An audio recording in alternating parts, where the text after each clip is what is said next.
Throughout human history, tyrants have always sought the perfect way to assert power, not just by killing, but by instilling lasting fear.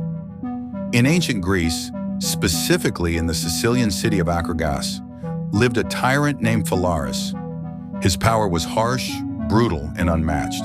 However, he felt that ordinary capital punishment, such as hanging or beheading, was too quick and too easy to forget. He wanted a device, a machine that would not only kill its victims in the longest possible agony, but also transform their screams into a melody pleasing to the rulers. He asked for a truly perfect machine, and he got it. Enter Perillus, a brilliant inventor and coppersmith, but misled by ambition. Perillus knew exactly what the tyrant wanted. He designed a statue, a life-size bronze bull, but completely hollow inside. This is what history knows as the Brazen Bull, but Perillus' brilliance lay in its most gruesome detail, its acoustic system. He installed a series of intricate pipes and flutes into the bull's nose and snout. His purpose? When the victim was locked inside the cramped, hot chamber, their screams and cries would travel through the pipes. Perillus promised Phalaris that even the most horrific screams would be heard by the townspeople as the gentle, melodious roar of a bull. Horror disguised as art. Let's understand the mechanics of the Brazen Bull. The victim was inserted through a small door in the bull's back. Once locked, a large fire was lit beneath the statue's belly. Over time, the bronze would heat up, transforming into a giant oven.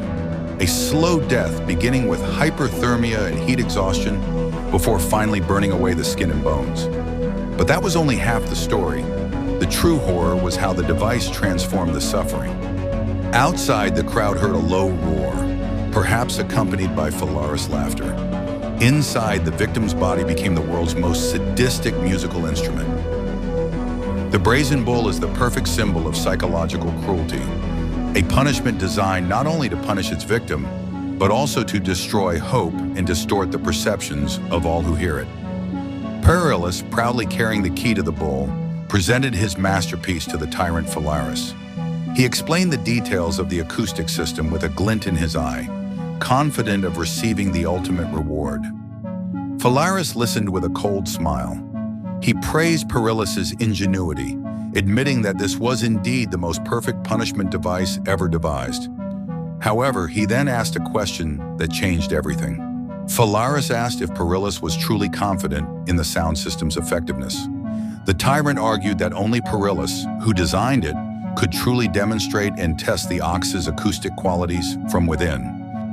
In a cruel twist of fate, Perillus became the first victim of the bronze ox of his own design. He was locked inside, and a fire was lit. The screams of Perillus, the inventor, were the first roars heard by the tyrant, who simply laughed and ordered Perillus to be released before he died, to be executed by a more conventional method. Although Perillus survived the ox, only to face another terrible fate, the bronze ox continued to be used. And ironically, even Phalaris himself was eventually overthrown by a rebellion and executed inside his beloved machine. The Brazen Bull became a terrifying symbol, wielded by various brutal rulers over the centuries, before ultimately being lost and forgotten in the dust of history. The story of the Brazen Bull is a reminder that the most terrible crimes are often born of misused intelligence. It teaches us that unchecked power always requires a unique kind of horror to survive. But there's a deeper lesson. Anyone who designs a snare for others must always be careful, because sometimes the most sadistic instrument of punishment in any era will always demand justice, starting with the hands of its creator or orderer.